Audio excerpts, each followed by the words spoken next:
bababa natin yung presyo dahil tatanggalin natin yung VAT. Dalawa po ang tama sa atin doon. Number one, yung proceeds na dapat makuha mula sa VAT, mawawala. That's easily about 1 billion per month. Yun yung parang minimum na estimate. The billion can go into so many things. No? Para kumbaga dagdag yun na revenue sa estado, ifo-forgo natin. The other aspect na fundamental is, pag mayroong presyong tumataas at hindi ganun ka-essential, babawasan mo yung paggastos ito. Sa essential na produkto tulad ng crudo, paggamit mo dyan, gagawin mo angkop no, sa pangangailangan mo. Yung conscious kang hindi mag-aksaya. Pag artificially low yung price, nawawala yung motivation mo na magtipid sa pagkonsumo nito. So magiging, mawawala ka ng tax, dadami yung aangkatin mo kaysa doon sa pangangailangan, tapos dadagdag pa yung pollution mo, tapos sa dulo, wala rin talaga naging pakinabang ng Estado. Wala tayong, parang may ginastos tayo, wala tayong nakuha ang pakinabang. So sa aming pananaw nga, para masigurado na ma-encourage yung conservation, no? So talagang wala naman tayong control sa presyo ng crudo sa mundo. So ang magagawa initially, no, etong ang diretso ang subsidy na focus. Pag focus, sino ba, dalawang sektor na tinutulungan mo dito? Yung mga may-ari ng mga masasakyan na public transport plus yung mga sumasakay dito sa public transport na to. At nung last na cabinet meeting, ang usapan, pumapayag sila in lieu of increasing fares, etong subsidy.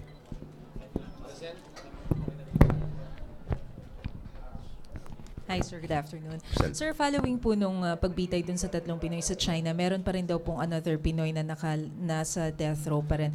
Will the government make another appeal? We will continue to make appeals, no? With regards to our citizens, we will try to exhaust all possible remedies that they be spared the death penalty. We as a country have abolished, the death penalty as a recourse to para dealing with the criminal elements. But at the same time, I think I should point out there are three. There are another three. And one has been, yung positive development, ibinalik do sa korte to review the case. Unlike these first three, na umabot ng parang dumating kami, nando na sa final. Parang na-exhaust na lahat of appeals, yung execution na lang of the sentence. Pero not only in China, but also in the Middle East, no? For so many different reasons. So we are exhausting all of our efforts to be able to try and para spare them at least from the death penalty. Pero, di ba, iba-ibang bansa, merong iba-ibang filosofiya kung paano dapat talakayin yung problema lalo sa droga. Sa atin, hindi rin naman biro yung problema ng droga. No? Isa sa mga developments that I did task Secretary Laila, na yung one of our poorest conviction rates has to deal with the drug cases. So there is now one permanent undersecretary in charge of all drug cases to review. In fact, there is a provincial fiscal that has reached my attention who is suspected to have favored people suspected engaged in drugs. He is now under investigation. We will go through the process. But if it is proven, I will see to it that he is dismissed from the service and every sanction that can be placed on him will be done.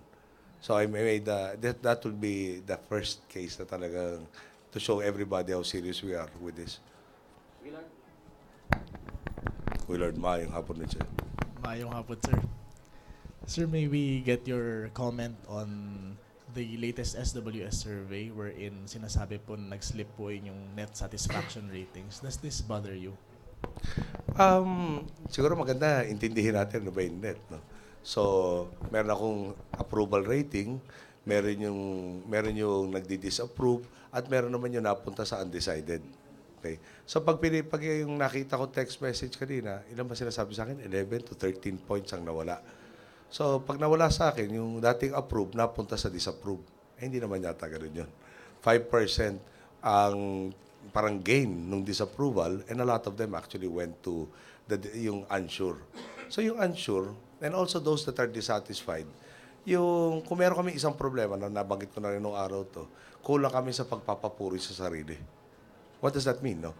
Yung galit ba ang Pilipino that by the end of this year, no, we project that with the irrigation projects of the Department of Agriculture, yung 1.3 million tons rice natin will be deficit will be substantially covered to the extent that it will be about 300,000 by next year ang deficit. No, pero ang pangako sa atin ng DA is 3 years, which is 2013. But when I was doing the figures, no, Rosie, parang ito i-irrigate nyo. ito mapoproduce na palay. Parang ito mapoproduce na rice. Parang konting-konti lang natira. Nginitian ako. Parang nanigurado siya just in case. May dumating na bagyo, may delays to sa pagsasayos to irrigation. 3 years ang binigay niya sa kanila sarili na ma-overcome yung ating deficit. So galit ba yung Pilipino na ma-overtake na natin yung deficit? I don't think so. Galit ba yung kayo sa media, for instance, na marami-rami na tayo nakasuhan, nahuli sa mga puwapatay sa journalist? I don't think so. Yung galit ba ang mga kababayan natin na save tayo doon sa paglulustay ng mga GOCC sa kanilang mga dividendo? Hindi rin naman siguro. No? Yung ang daming, dito lang sa dito sa CCT. Galit ba ang Pilipino na may 400,000 families nang naidagdag sa listahan lang? Hindi rin siguro. So kung titingnan lahat ng ito nagawa na namin in the 8 months, na maraming landmines ang hinarap sa amin, kung may pagkukulang kami, hindi lang namin binibida araw-araw to na ginawa namin yung trabaho namin. No? Ngayon, mas maraming Pilipino, at sabay pa natin, aminin na natin, marami siguro nakikinabang ng banat sa amin, sa larangan ng media, sa iba pa, no? Na hindi pwedeng sabihin, kahapon for instance, nanggaling tayo sa AGNP, dati nakaluhod ng kumpanya. Ngayon, meron 10 billion worth of contracts, is looking for another 4,000 people to fill the ranks. No? So, ano pinag-usapan doon? Wala na isang dyaryo nakita ko kanina, for instance, na binanggit sa front page yung good news. Di ba?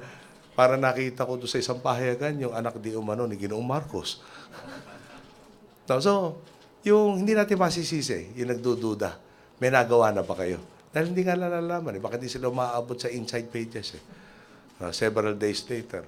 Paalala ko rin sa inyo, kahapon, doon sa pagpunta natin doon, wala nagtanong sa akin isang bagay tungkol sa AGNP. But, I was really impressed and I have to share that with you.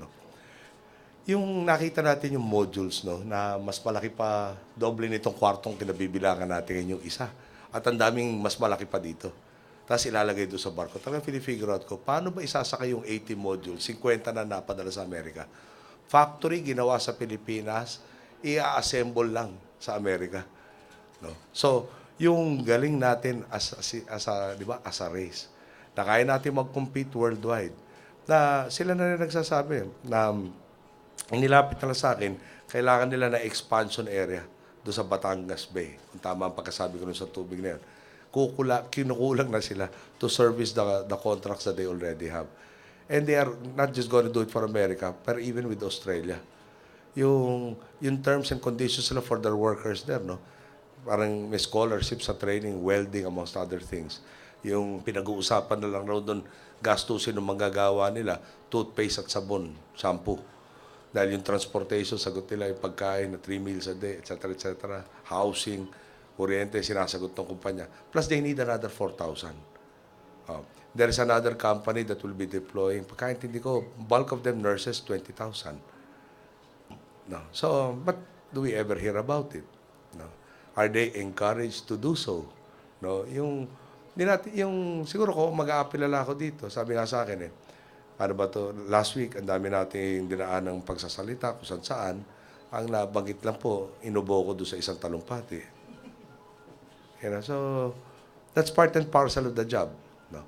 Pero ibabalik ko lang sa inyo, bululik tayo sa kasaysayan natin. At baka naman sakali makasingit to sa inyong mga programa, dyaryo, at iba pa.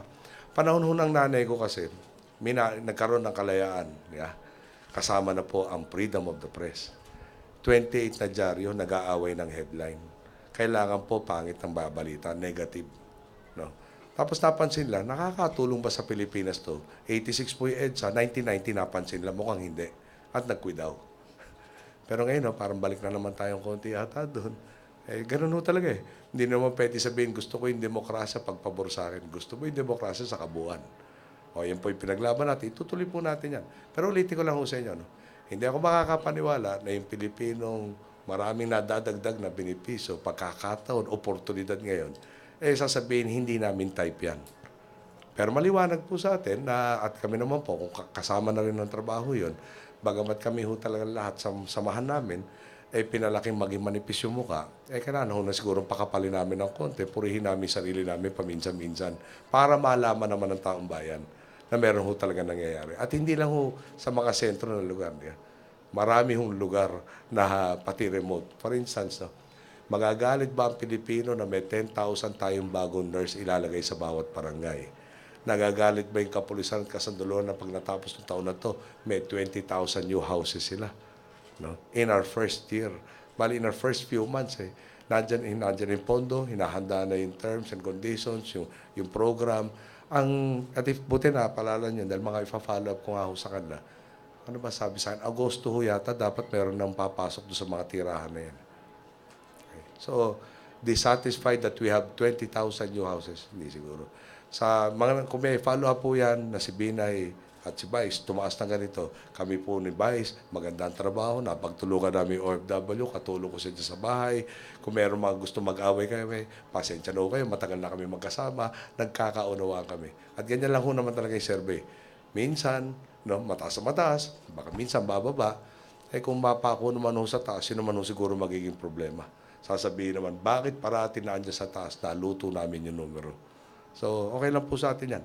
Pero magtrabaho, the education aspect, na ipaalam naman yung nagagawa namin. Talagang pagpipilitan namin sa tulong ni Abby at saka ni Ray. Thank you, sir. Sir, there have been Opo lang ho kayo. current plans and proposals to build a bridge connecting Iloilo and Guimaras Island. Is that a priority in your administration at will this be realized within your term, sir? Kanina ho kasi ang inilapit sa atin ni Mayor Jed was what did he say? Para a jetty. Para mas madali yung access by boats to Guimaras for the beaches. Kailangan ho nila ng clearance sa DNR and DOH. So, he mentioned it to me today. And I did promise him that as soon as I get back home, I will instruct the relevant cabinet members to study the proposal, go through the necessary process, and if warranted, and it looks like it is warranted, ituloy nila yung proposal ito. It will be partnership between the national government, the local government, and investors that the city government of Iloilo has managed to find to increase the tourism. Sama ko na rin po pala yun. Last year may hostage crisis tayo, kaliwat kanang travel advisory na napaka-bilis ilabas. Pero dumagdag po ng 20% ang turista natin. Hindi rin siguro galit ang Pilipino doon. Good afternoon, sir. Since yung presidential assistance for regional concerns ay wala na po, sino yung nagmo-monitor na ng mga projects? And dito sa Region 6, medyo may mga projects pa na hindi na papatupad po. Well, each and every cabinet member is tasked to oversee his department. And there are programs, and di ba, parang yung unang ginawa ho namin, nag-inventaryo. So, after ng inventaryo, makita yung mga problemang nahanap at isa-isang sosolve yung mga problema yan. After that, we just finished the cabinet meeting that discussed the medium-term development plan.